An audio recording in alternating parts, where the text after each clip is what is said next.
Okay guys, welcome back. You're watching the STPL and we're about to head into the ace match, game number 5, between DM and BWL.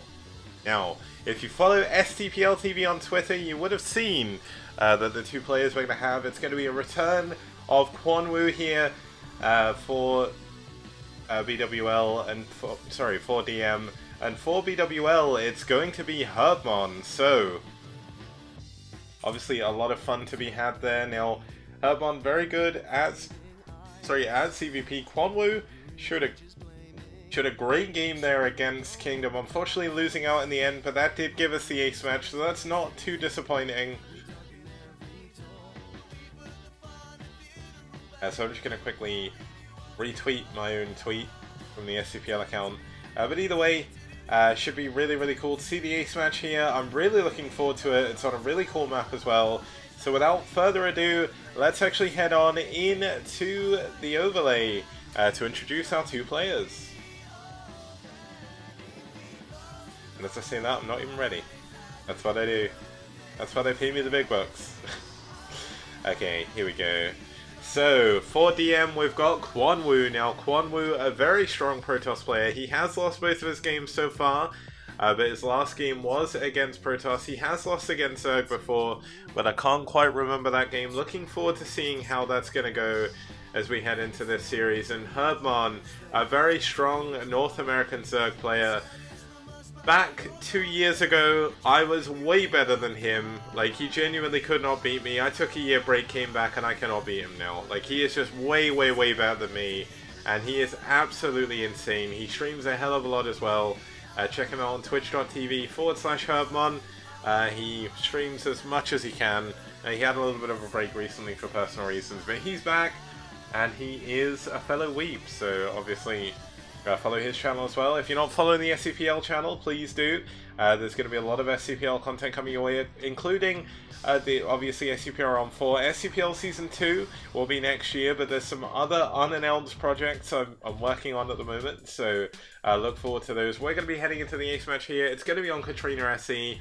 We are cutting very close to when I need to sleep, so hopefully we're not going to have a 2-hour game. I mean, I'd be hyped for that, and I would certainly stay up the whole time to watch the whole thing through, but it's going to be a PvZ here on Katrina SE. We've had 4 of them so far. It's been fairly even in the SCPL, so kind of interested to see exactly how that's going to go as we head in to our game now, starting us off with Herbmon up here in the 12 o'clock position.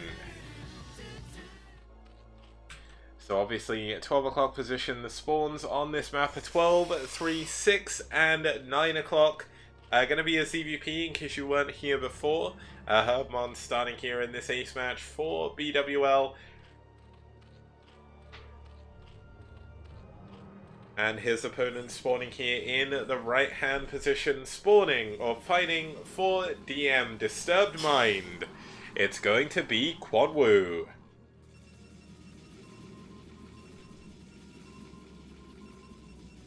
Now obviously the SCPL has now been going on for about 8 months. I started in March, so yeah, it's November now, it's been 8 months. Hopefully everyone is watching. If you've not seen the previous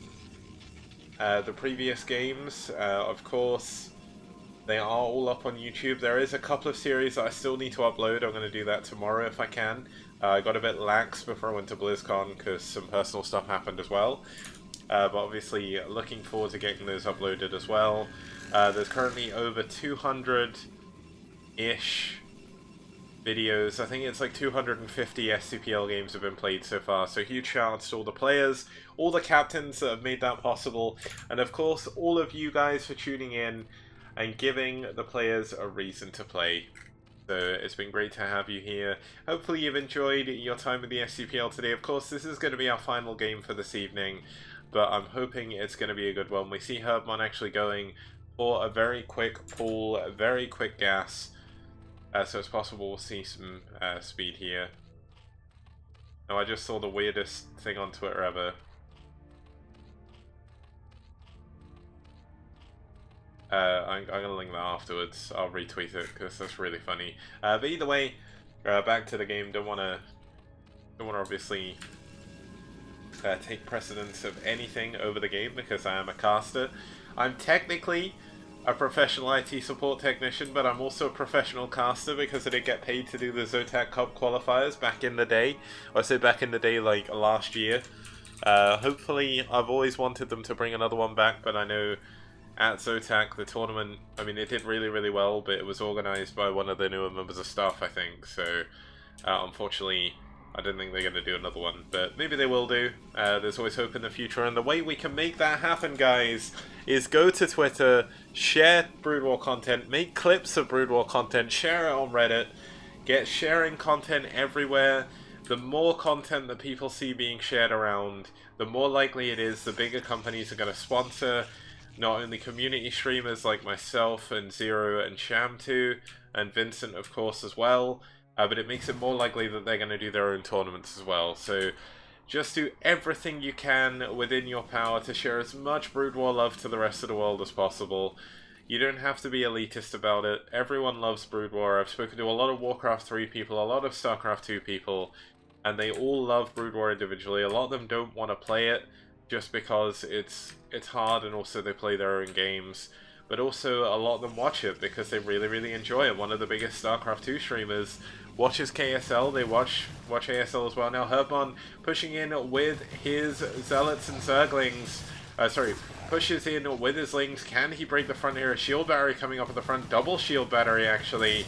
He's going to try and hold on the old-fashioned way. No cannons for this man. He is manning it up fully. I mean, shield battery is going to be doing a lot of work for those shields. Going to make it a little bit harder. Herbmon going for this Ling all in. Is it going to pay off? Can Herbmon break through the front? It looks like he's going to try. Now there is of course this power generator that he can take down. Maybe should leave one Ling attacking that. I mean, you can see this is a very intricate dance here from both players. The shield battery is doing a lot of work though, making it very difficult for Herbmon to break through. Herbmon does not have another hatchery. He's going into Spire behind this, and he sees that there's a Nexus behind this as well. Now this is a very precarious situation. He's going to still try and break down that power generator where he can, doing a really good job microing his Lings back, not taking any damage from those Zealots, and doing everything he can possibly can to try and break through. This is an all-in build by Herbmon. If this Spire does not do the damage he needs it to, which it very well could be, the Forge only just now finishing up, Herbmon is going to be in a very, very hard position to come back from. Some may say unwinnable. We have a cannon coming up at this mineral line. There's going to be a cannon over here. He's not even going to know about it. But this cannon at the front going to be doing a lot of work, going to help him defend the power generator. The use of the shield batteries this game has been incredible. I just want to point out, Quanwu is an incredibly good player when it comes to micro. His micro has been some of the best I've actually seen in the STPL from any player in the early game. Like, even in the PvP before, he did a great job, apart from when he run the Dragoon up the ramp, but we don't talk about that one. But there is a 7x coming up behind here. But this is the real story. The Mutalists are coming in. Are they going to be able to do any damage? We still do not have a cannon back here in Quanwu's natural, but realistically, he can hold on in his main with these two cannons. Is he going to be able to? Is he going to be able to pull the Zealots out of position? Maybe try and snipe the Zealots down? But this is still a lot of energy on these shield batteries. I don't think he's really been using the shield battery too much, but does need to try and keep that in use, keep that energy low. Obviously wants to keep as much energy as possible. But there we go, looks like Quanwu going to be heading forward, going to be walking out into the Lings. This is a little bit of a dangerous situation. I don't think he realized how many Lings there were.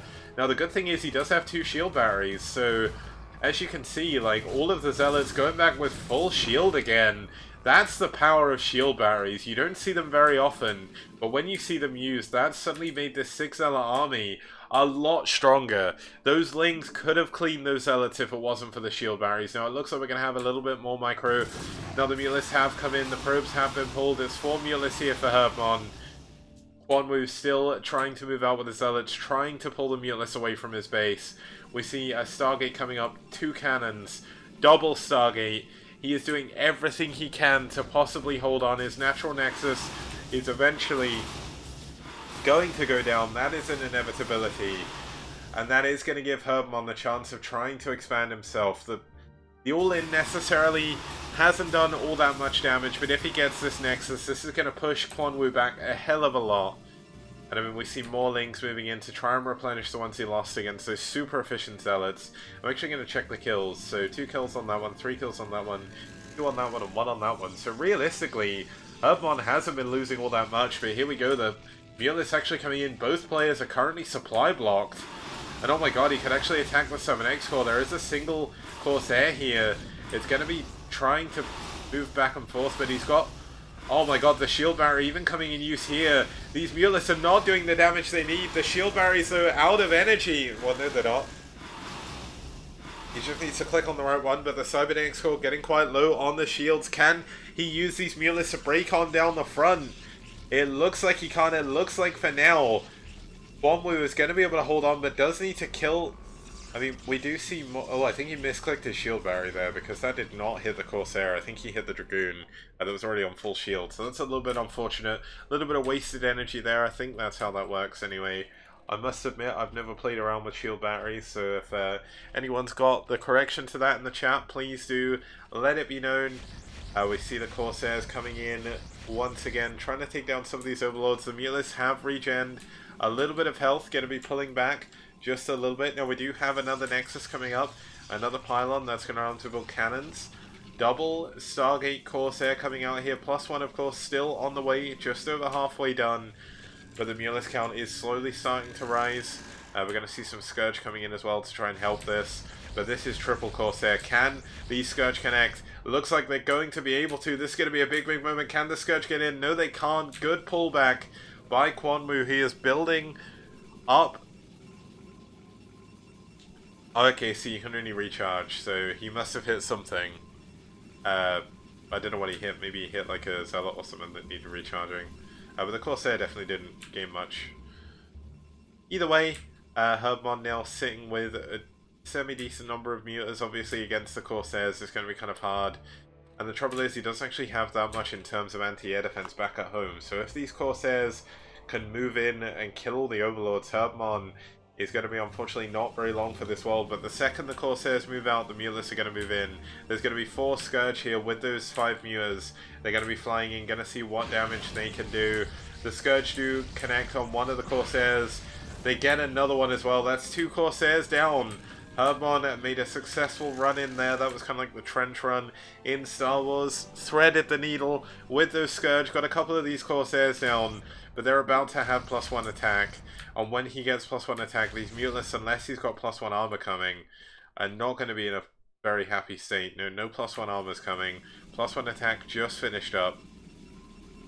And that's going to make these Corsairs do a hell of a lot more damage. And we do have a Hydralisk then.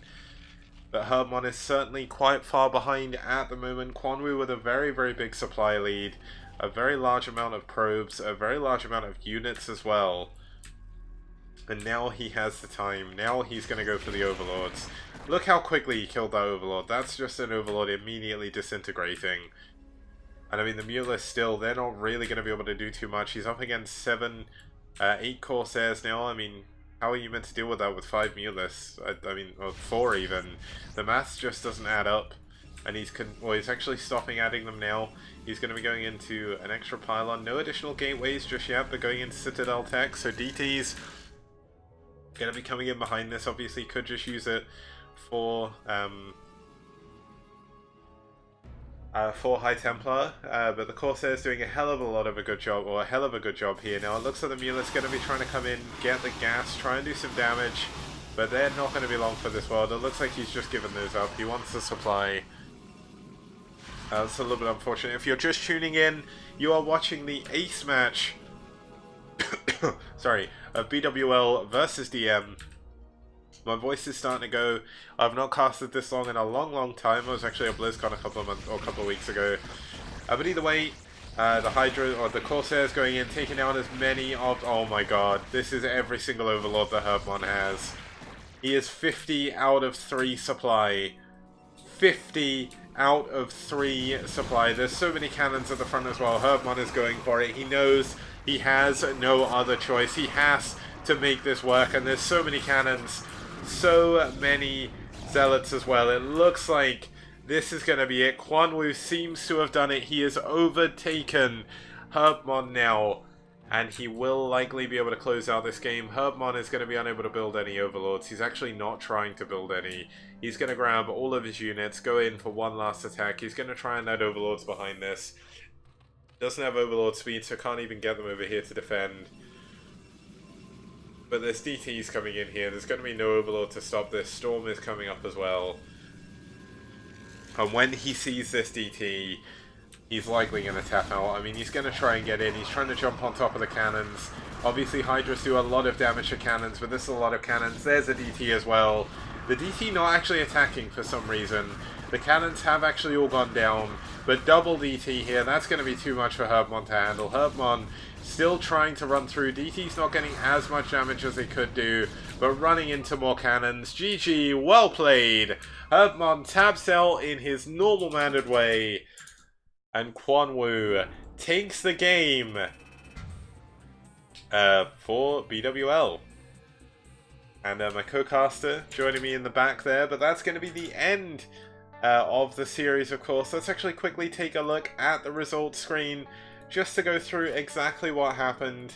Just quickly saving the results, and then we can head on over. But hopefully you enjoyed that game. It was a little bit weird. Definitely not the most normal PvZ you've ever seen, but really, really cool nonetheless. So let's actually head on over, and we'll see what happened. So I'm going to show the table after this as well. So DM beat BWL here 3-2 in the ace match. Vulture winning against Chuckles. Castle bringing it back against White. Yaj taking down Herbmon. Kingdom taking down Quan Wu. And then Quan Wu getting his revenge, winning the series for DM. Let's actually have a quick look at how that changes the group standings in Group B. That's going to give DM 2-2, so they're still behind in 5th place. But obviously, if Red lose their next game, they could tie up, depending on how that goes. But IRK just behind NetWars and Soul Gaming. The problem is they have lost a series, so that actually leaves them in a little bit of an awkward situation. They're going to need Soul or NetWars to lose a game if they want to make it to the playoffs at the end of round 4, round 3 even.